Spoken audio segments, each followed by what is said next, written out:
Hey everybody, welcome to the Flipside. This is Sam. JT.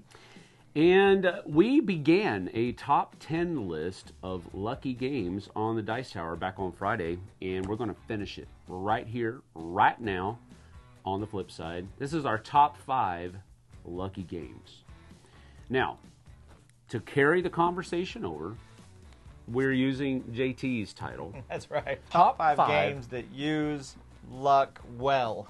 That use luck well. These are not necessarily the luckiest games ever, but they are games that we really enjoy, that have a good amount of luck in them. We've got a green tablecloth. Well, got a green shirt. Got a green shirt. Got a blue shirt. Got a blue shirt. He didn't say there was a color. He didn't get the like memo. Preference, no. I didn't send the memo. It's just a last-minute decision that I made since This we're... is really a green shirt. If it looks blue to you, you should go get your eyes checked.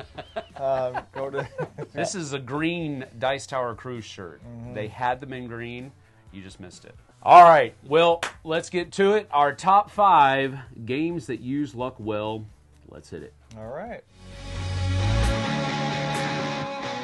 All right, my number 5 is not a dungeon crawler. Woohoo!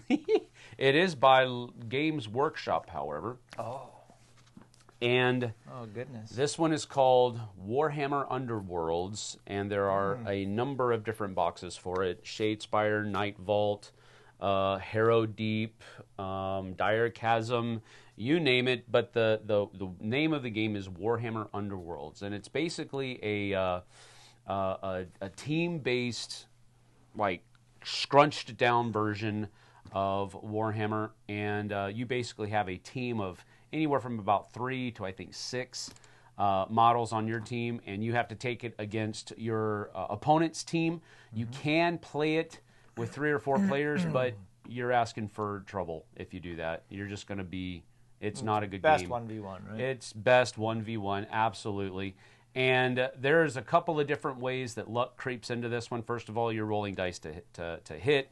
You're rolling dice for armor and all this other kind of stuff, just like kind of normal Warhammer 40K is. But on top of that, you're also bringing a deck of cards that you use for a couple of different things. There's 2 decks. There is a deck of goal cards, and there are a deck of basically like action cards that you're going to be using. And both of those decks combined.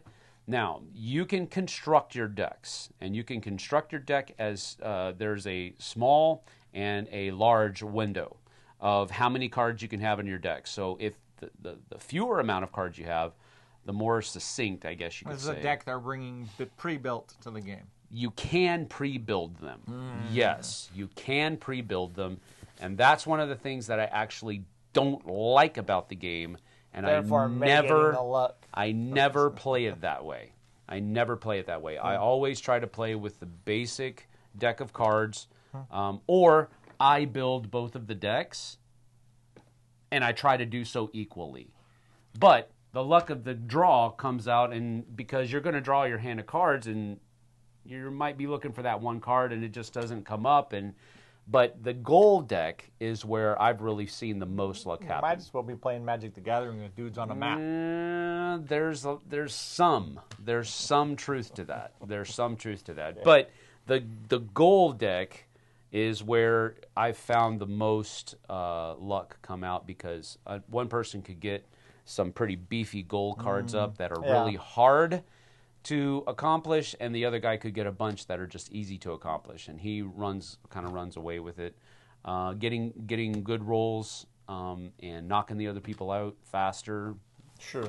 So that's what it is. I really enjoy this game, though. It's really fun. It's kind of my preferred Games Workshop game out of all of them that are out there, because I just like the compact, I guess you could say, nature of it. So I just really enjoy it. That's Warhammer Underworlds. You pick the box set that you want to instill there.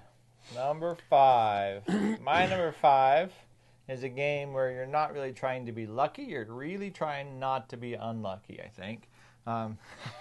It's a true statement. Isn't that all of them? Yes. You're trying not to be unlucky. Well, this one in particular with the theme from Van Ryder Games, Final Girl. Dear. Yeah, okay. There's enough luck in this game, and you need luck on your side. Please. You can do a few things, but you need luck on your side to beat the big baddies, to fight the clown lords, and then yeah. But this game is just a fantastic game. You're going in 1v1 against some big baddie. It could be Little Red Riding Hood versus the Big Bad Wolf. Yep. And there's a bunch of bystanders or a bunch of people in the forest there, and you're, as Little Red, you're trying to run around, or whoever, and trying to run around and get these bystanders out of the forest, while obviously the Big Bad Wolf is trying to have lunch. Yep. But end of the day, you have to go over there and you have to defeat the Big Bad Wolf, and that takes a lot of luck.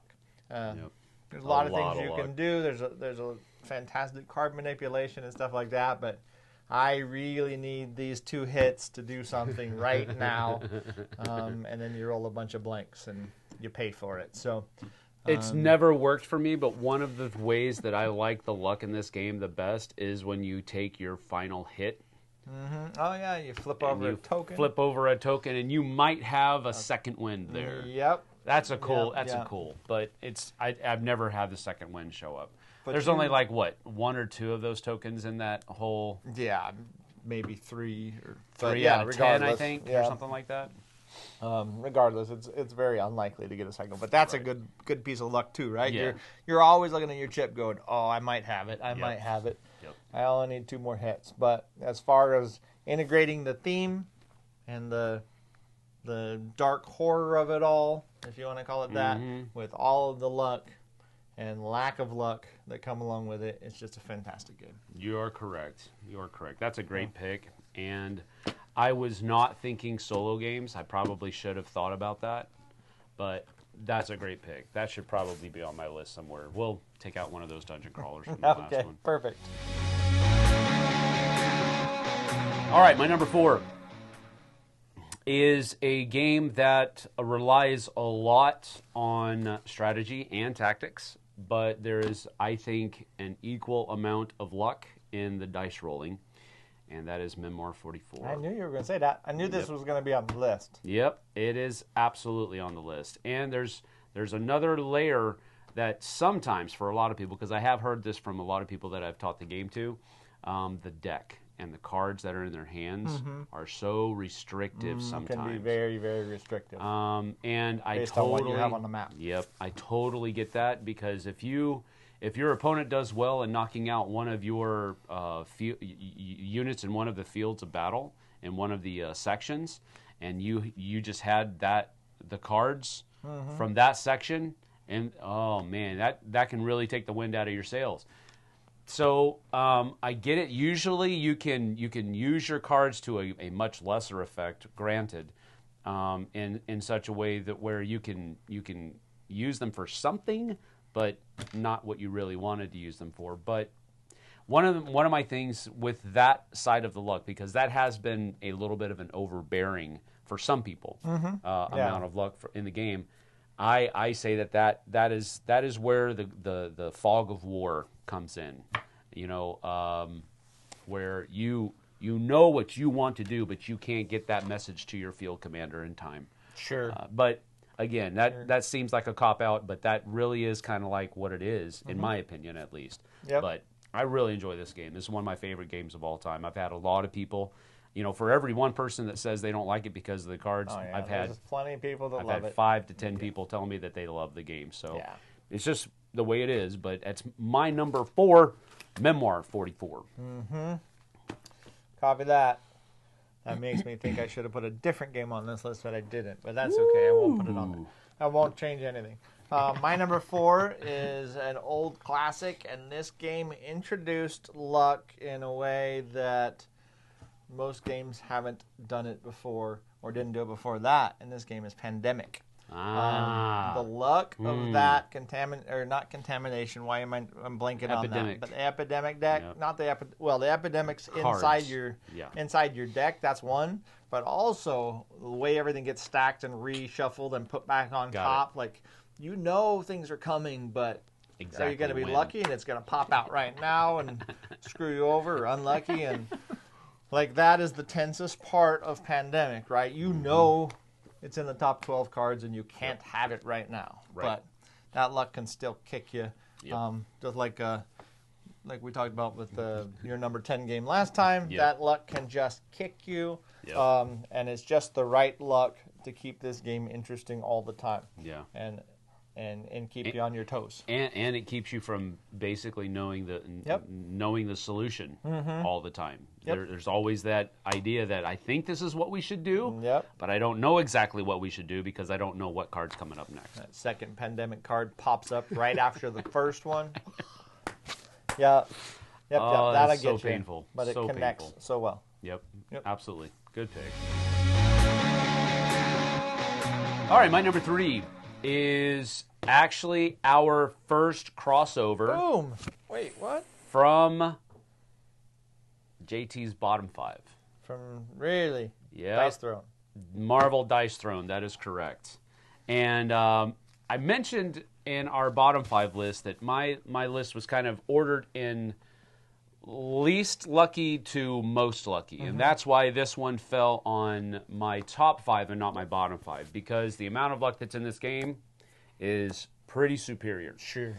But man, the different abilities that each of the different characters have and how you can fire those off if you just get lucky enough. But as I said in the last one, there's a little bit of knowing the probabilities and all of that kind of stuff, or knowing what might be better. You might not be able to get that really powerful roll, but if you can get enough of these little minor rolls, you can still do pretty good.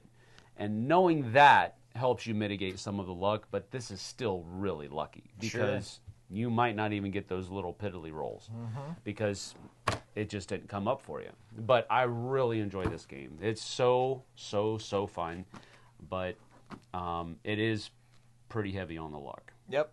But in a good way. Agreed. In a very good way.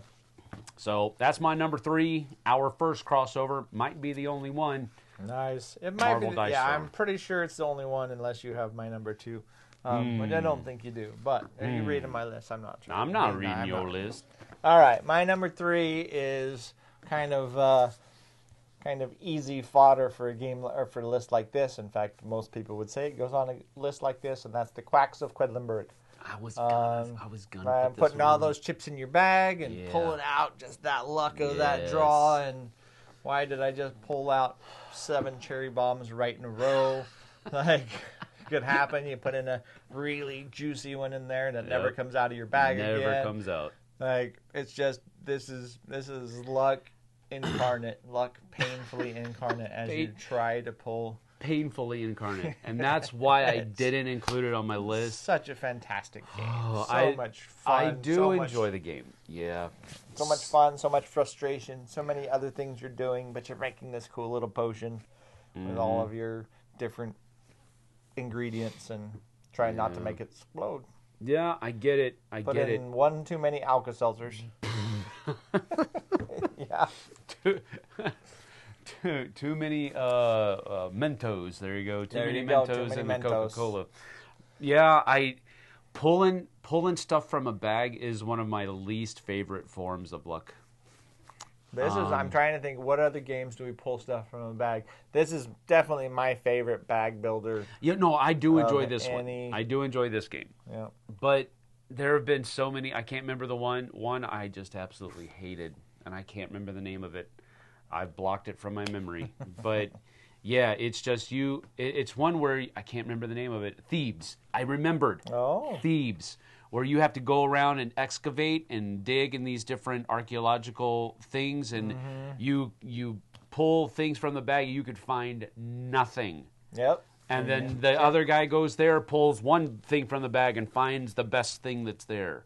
Oh, I hate that.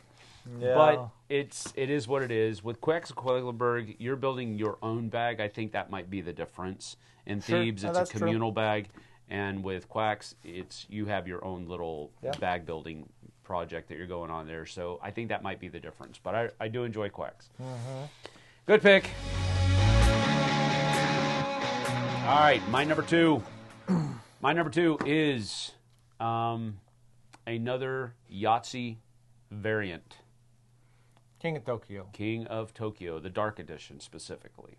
I really enjoy the Dark Edition. There was one that it was like I don't know. It was like my first King of Tokyo or something like that the Dice Tower was playing on their end of the campaign party, and I thought that was a pretty neat version because it was just like a streamlined Just version. lately? Yeah. Yeah, that's the new version. It's kind of like classic King of Tokyo. Yeah. I don't know what it's called exactly. Right. But I can't remember the name of it either, but it looked pretty fun. But I really enjoy the Dark Edition. That's the only one that I have. I don't know currently. how you could streamline it anymore. I know. Oh, it's like super Yeah. and a simple game.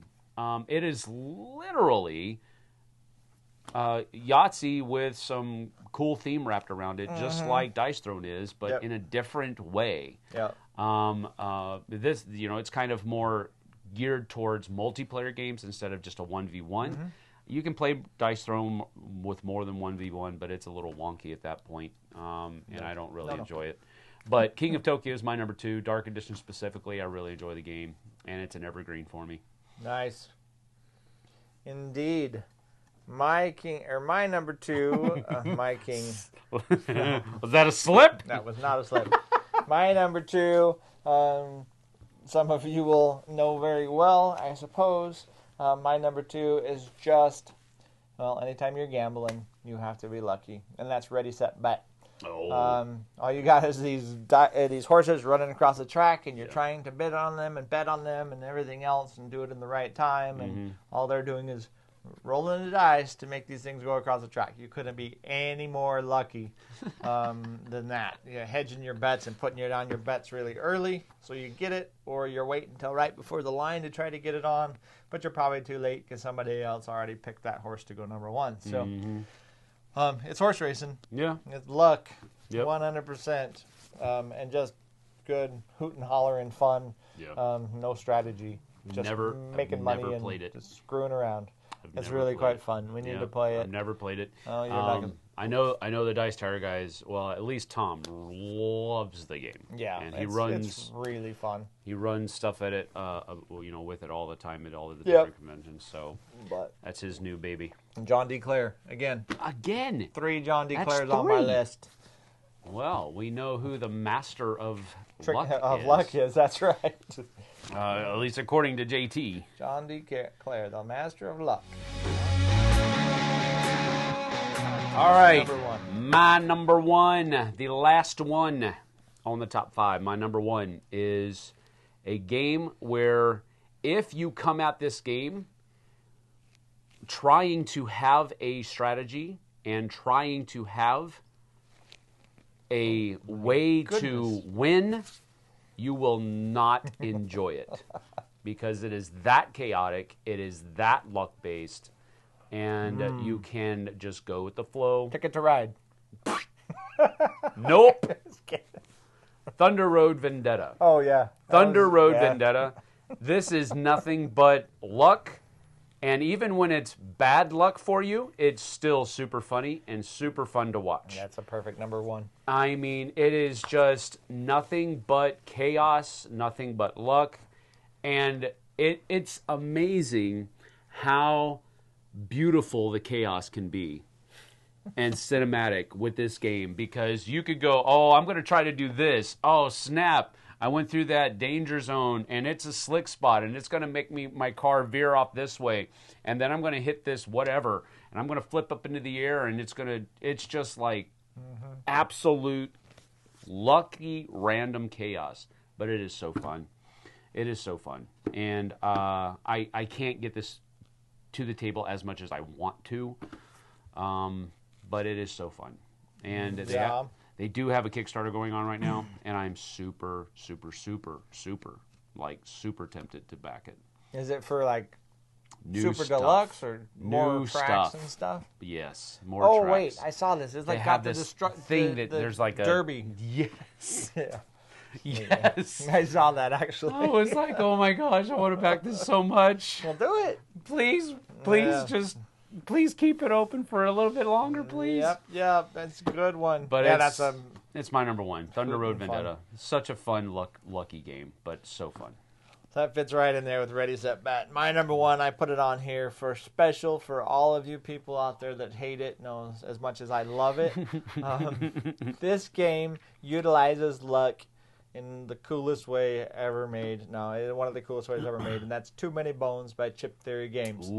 There's nobody in this world that can say there's not a lot of luck in all of those dice you roll. Them attacking you, you attacking them, you getting all these cool dice. All I got to do is roll this and drop a bomb on him, and and then next thing you know, all the bad things happen. But it also turns your misfortune into bones sometimes, which you can use to kind of eke your way back out. It's just there's a ton of luck on the board, and there's plenty of strategy, or not strategy, more tactics in it, right? There's lots of tactics, and there's a lot of mitigation, and there's a lot of choosing which dice you roll. But end result is that little goblin's going to beat the poop out of you one of these days, and it's just the way it's going to happen. So it's true.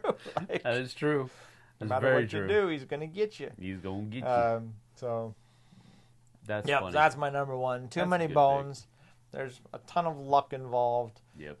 With all the other cool things you got going on, but plenty of luck. But it's also and I think thematic games just make better luck-based games, because the theme, the luck is kind of explained away with the theme. Sure. And, if you instill luck in a more mechanically based game that's more based on or bending towards strategy, then it's like just doesn't feel right. It's like this is out of place. But in the right theme, you can just say, "Hey, man, every one of them's cards has a cute little story on it, and you're going against this troll that's drunk, and he's swinging wild, and don't stick your head in the way, because if you roll the wrong thing, whatever, it just happens." So that's good. All right, so that is our top 5 lucky games. You can go back and check the bottom 5 lucky games over on the Dice Tower. The link to that video is going to be in the description of this video, so you can backtrack if you wish. Hopefully you found your way over here, because the link for this video was in that description. So we just call it the games with the right kind of luck. That's probably not going to fit on the thumbnail. So I'm going to have to go with just top 5 lucky games. Perfect. And you'll figure it out later on. That's about it, though. We're going to get out of here. Thank you for joining us. We appreciate it. We'll see you guys and gals on the flip side. Take care.